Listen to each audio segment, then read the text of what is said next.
জুলাই যোদ্ধাদের পরিকল্পিতভাবে বিতর্কিত করা হচ্ছে এমন দাবি করা হলেও সুনির্দিষ্ট কিছু অভিযোগের ঘেরাটোপে প্রশ্নের মুখে তারুণ্যের নেতৃত্ব। অথচ ২৪-এর গণঅভ্যুত্থানের মূলে তারুণ্যের বিপ্লব, কিন্তু ১.৫ বছরের মাথায় সেই নেতৃত্বই এখন প্রশ্নবিদ্ধ। পরিকল্পিত এজেন্ডা বাস্তবায়নের অংশ বলে অভিযোগ জেনজিদের। তবে গোটা বিষয়টি ধাপে ধাপে জুলাই আন্দোলনকে বিতর্কিত করার ষড়যন্ত্র বলছেন বিশ্লেষকরা। এ বিষয়ে আলোচনা করতে আমাদের সঙ্গে যোগ দিয়েছেন শাহজালাল বিজ্ঞান ও প্রযুক্তি বিশ্ববিদ্যালয়ের রাষ্ট্রবিজ্ঞানের অধ্যাপক শাহাবুল হক। জনাব শাহাবুল হক, আপনাকে স্বাগত। আপনি নিশ্চয়ই লক্ষ্য করেছেন বেশ কিছুদিন ধরে এবং সম্প্রতিও নানা অভিযোগে বিতর্কিত জুলাই যোদ্ধারা, তাদের নেতৃত্ব নিয়েও প্রশ্ন উঠেছে। এ বিষয়ে আপনার মন্তব্য কি? ধন্যবাদ আমাকে এখানে সুযোগ দেওয়ার জন্য। এখানে বেশ কয়েকটি বিষয় জড়িত। প্রথম বিষয় যেটা হচ্ছে সেটা হচ্ছে যে টানা 17 বছর যে আওয়ামী দুঃশাসন ছিল, সেই দুঃশাসনের বিরুদ্ধে আমরা দেখেছি যে 17 বছরই আওয়ামী লীগের বিরুদ্ধে যে রাজনৈতিক দলগুলো তারা একসাথে আন্দোলন করেছে, সংগ্রাম করেছে, কিন্তু তারা গোল দিতে পারে না। তারা আওয়ামী লীগ সরকারকে চূড়ান্তভাবে পতন তাদের পক্ষে সম্ভব হয়নি। বাট এই জায়গাটাতে আমরা দেখবো তো, আমরা বলি বিশেষ করে বিশ্ববিদ্যালয় এবং কলেজের যে পড়ুয়া ছাত্ররা, তারা টানা 36 দিনের অবিরাম সংগ্রামের পরে শেখ হাসিনার মতো একজন স্বৈর শাসককে তারা পালাতে বাধ্য করেছে। এবং এই 36 দিনের সংগ্রামে আওয়ামী লীগ বা ফ্যাসিস্ট সরকার তৎকালীন এমন কোনো কাজ করে নাই। গুলি থেকে শুরু করে গুম, খুন, রাহাজানি সবই করেছে। এবং জাতিসংঘের হিসাব অনুযায়ী আমরা দেখবো যে এটা সেখানে প্রায় প্রায় 1500 মতো যোদ্ধারা মারা গিয়েছে, ছাত্র, তারপরে বিভিন্ন শ্রেণীর মানুষ, বাচ্চা থেকে শুরু করে, এবং 20,000-এর বেশি আহত হয়েছে।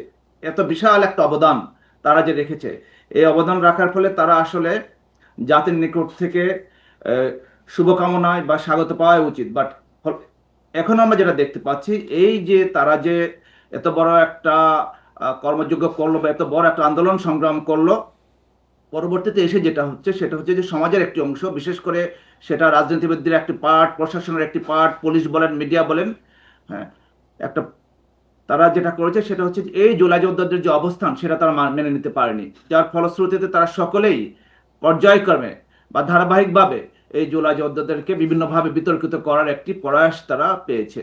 এবং সেক্ষেত্রে আমরা যেটা দেখবো সেটা হচ্ছে যে উইদাউট এনি ইনভেস্টিগেশন বা কোনো ধরনের তদন্ত ছাড়াই এই জুলাই যোদ্ধাদের বিভিন্নভাবে অবনমন করা বা বিভিন্নভাবে তাদেরকে বদনাম করা, এই বিষয়গুলো চলে আসছে। এবং আরো যেটা হয়েছে সেটা হচ্ছে যখন আমরা দেখলাম যে যে এই যে তরুণদের নেতৃত্বে একটি পলিটিক্যাল পার্টি হলো, এই পলিটিক্যাল পার্টি হতে যেটা হয়েছে সেটা হচ্ছে যে রাজনীতিবিদরা তাদেরকে স্থান দিতে চায়নি। এবং তখন আরো বেশি মাত্রায় আমরা দেখলাম যে এই এই তরুণদের উপরে ঢালাওভাবে ঢালাওভাবে তদবির বাণিজ্য, টেন্ডার, অন্যান্য যতগুলো ইস্যু আছে নেগেটিভ, সব ইস্যুগুলো সামনে নিয়ে আসলো। ফলশ্রুতিতে যেটা হয়েছে সেটা হচ্ছে যে রাজনীতিবিদদের একটি অংশ, প্রশাসনের একটি অংশ, মিডিয়া এবং জনাব সামগ্রিকভাবে। শাহাবুল হক, আপনি বলছেন যে ঢালাওভাবে অভিযোগ দেয়া হচ্ছে, কিন্তু জুলাই যোদ্ধাদের বিরুদ্ধে চাঁদাবাজি, তদবির বাণিজ্য, দুর্নীতি ও মব সন্ত্রাসের মতো যেসব অভিযোগ উঠেছে সেগুলো সবই কি ভুয়া? এ নিয়ে আপনি কি মনে করেন? না, সব সব ভুয়া বিষয়টা সেটা না। এখন যেটা হচ্ছে একজনের জন্য বা দুইজনের জন্য বা তিনজনের জন্য পুরো পুরো জেনজি বা পুরো যারা আন্দোলনে অংশ নিয়েছিল তাদের তো দোষারোপ করা ঠিক হবে না। এটা যারা এটা এগুলোর সাথে জড়িত তাদেরকে আমি মনে করি যে তাদেরকে ধরা উচিত, সেগুলো তদন্ত করা উচিত এবং তাদের শাস্তি পাওয়া উচিত। বাট গোটা কিছু লোকের জন্য গোটা আন্দোলনকে বা গোটা জুলাইকে ভুলন্টিত করা বা গোটা জুলাইকে নেগেটিভ ভাবে অ্যাপ্রোচ করায়, এটা কোনোভাবেই যুক্তিযুক্ত হতে পারে না।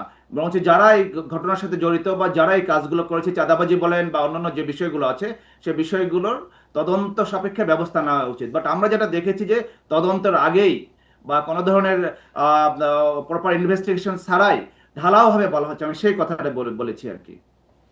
জি, আপনি যেটি বলছেন যে এসব বিতর্ককে পুঁজি করে পুরো জুলাই অভ্যুত্থানকে বিতর্কিত করা হচ্ছে, এটা আপনি সহ অনেকেই মনে করছেন। তো আসলে এর জবাবে কি প্রতিক্রিয়া জানানো উচিত জুলাই যোদ্ধাদের বা জুলাই অভ্যুত্থানকে যারা সমর্থন করেন? না, আমার আমার কাছে যেটা মনে হয় সেটা হচ্ছে জুলাই যোদ্ধাদের আরো সতর্ক হওয়া উচিত, যাতে এই ধরনের অভিযোগ কোনোভাবেই না আসে। এবং তাদের যেটা উচিত, তাদের একটা সামষ্টিক বা তাদের ইউনিটিটা এই মুহূর্তে সবচেয়ে বড় প্রয়োজন। এবং যাতে কোনো ধরনের কোনো এই ধরনের ইস্যু না থাকে। এবং যদি তারা পরিলক্ষিত হন বা যদি তারা দেখতে পান যে জুলাই যোদ্ধাদের কেউ কেউ এর সাথে জড়িত, সেটা তাদের অবিলম্বে তদন্ত সাপেক্ষে দল থেকে তাদের বহিষ্কার করা উচিত বা দল থেকে তাদের বিরুদ্ধে ব্যবস্থা নেওয়া উচিত। জি, আপনার বক্তব্য একদম পরিষ্কার। জনাব শাহাবুল হক, আপনাকে অনেক ধন্যবাদ আমাদের সাথে যুক্ত হওয়ার জন্য এবং আপনার মতামত তুলে ধরার জন্য।